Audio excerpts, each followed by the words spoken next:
Mic check 1 2. It's the Y2K collector, and I just finished my final run of the GameStop promotion. Just really trying to take advantage because I know once this promotion's over, I'm probably not really going to be buying as many retro games or video games, period, unless it's a solid deal. So I'm going to go over everything that I picked up on this final run with you, and also tell you about a couple rare, or really just one major rare find that I got along the way. So we're going to start off with this controller here. So I did find a 6-button Sega Genesis controller, which I actually needed for my Sega CD. I only have one 6-button controller that I think I currently use with it, and I definitely wanted to get a second one just for in the event or in the times where someone else might want to play with me, or just if my original 6-button controller just breaks down. It's always good to have extra. So they happen to have an extra 6-button controller at the store, so I went ahead and picked this up. And again, everything that I picked up in this last run wound up being 130 bucks. So let's go through it. So that 130 included that controller. Then first up, we have a couple PS4 games. So first one was Dragon's Dogma Dark Arisen. I've actually had Dragon's Dogma in my Switch collection, sold that copy, and I want to say I think I had a version of this game in my PS4 collection before, but sold that as well. I'm always down for like an action adventure Capcom game, whether it's on the Super Nintendo or the PlayStation 4. So this was one that I went ahead and snagged. I also picked up the Devil May Cry HD collection. Now I do have the HD collection on the PlayStation 3, but I think I'm actually going to be selling that copy since I found this very clean copy on the PlayStation 4. Better graphics. I'm assuming that it will run and play better on the PlayStation 4. So kind of like a trade up. I'll sell that version and keep this version. So this is another PlayStation 4 game that was added. Then they had the Mega Man Legacy Collection Volume 2, which includes the Mega Man 7, 8, 9, and 10 games. So I was glad to actually see that they had this there. I'm always down for like some retro action, especially when it's a collection type of game. And so went ahead and added this one as well. So another pretty good find. Then they had this game, which honestly I'd seen a number of times and was always tempted to pick up, but never did. And that was Metal Gear Rising Vengeance. Now, I was always kind of on the fence about this game because I had never really looked into it and I wasn't sure if it was like a first-person shooter or not.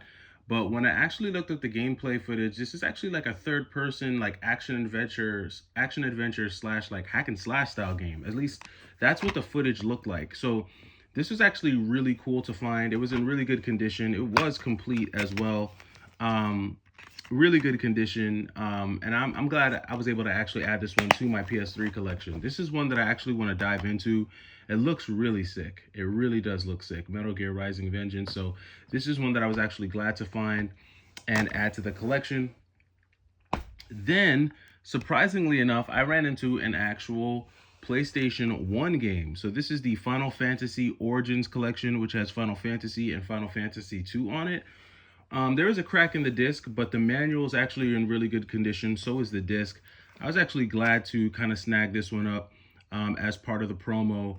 Really good find. I don't often run into like PlayStation 1 games that I'm interested in. And these Final Fantasy games, some of them can, like you always see them floating around. Like Final Fantasy Tactics, you usually see Final Fantasy 7.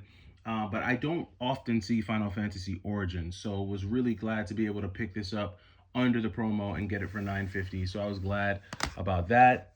Then they also had this copy of Yoshi Island. Now, the reason why this one really stood out to me and I wanted to add it to the collection was because I actually had a copy of Yoshi's Island, but I had the international version. So for those of you who aren't familiar, a lot of these like Nintendo 3DS games, they come in like this international version.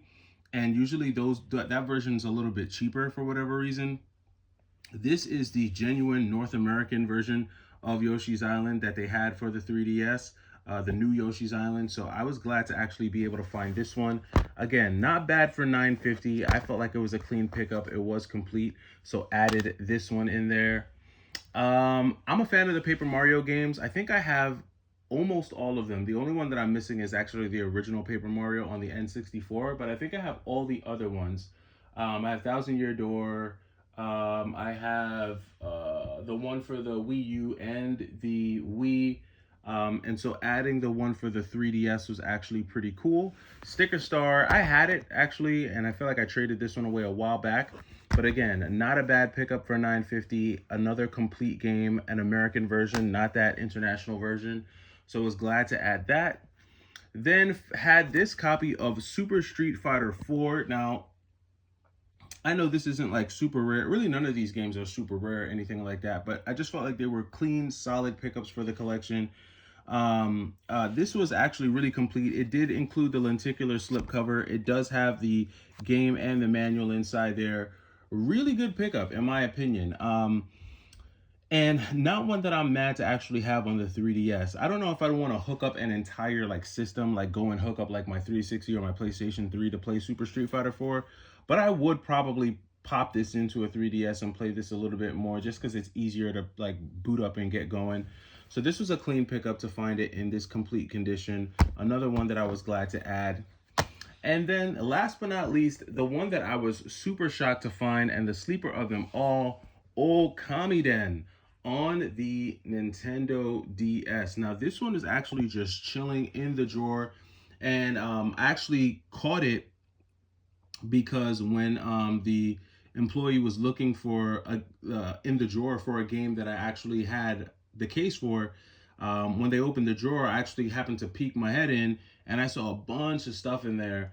So much more stuff that I could have picked up, but I really was just looking for stuff that was like collection worthy. And so when my eyes caught this copy of Okamiden, I pretty much asked them. I was like, "Hey, can I take a look at that?" Because it looked really good. It's a very clean copy in like new condition. It does have the manual, and yes, my hands are ashy because whenever I go outside, it's one of the first things I do when I come back in is wash my hands. But it does come with the manual, so Okamiden is in there. The cart is in really good condition. Was definitely glad to find this. For those of you who don't know, ever since they announced the sequel to Okami, a lot of the Okami games did go up in price. Now, the PS4 version of Okami, the Okami HD Remix, that game skyrocketed for like a day and a half. It was going for like 150 at one point, but then I think it dropped back down to earth, and it's probably somewhere around 50 bucks or so for that version.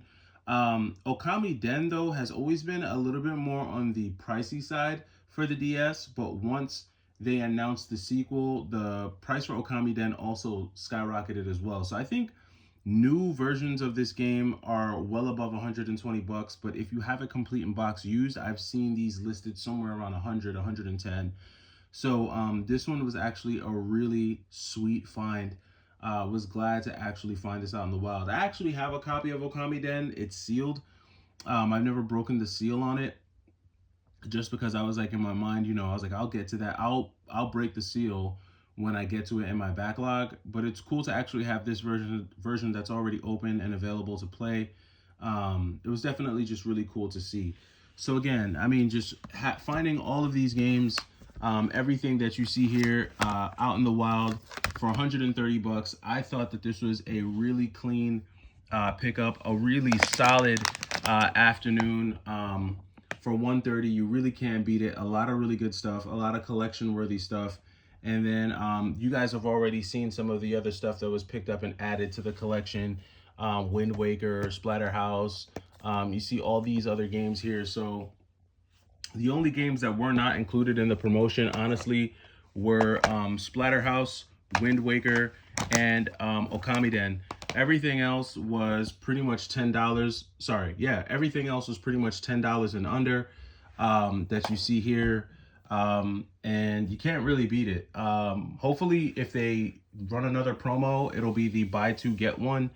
And then you can really do some damage on that one as well.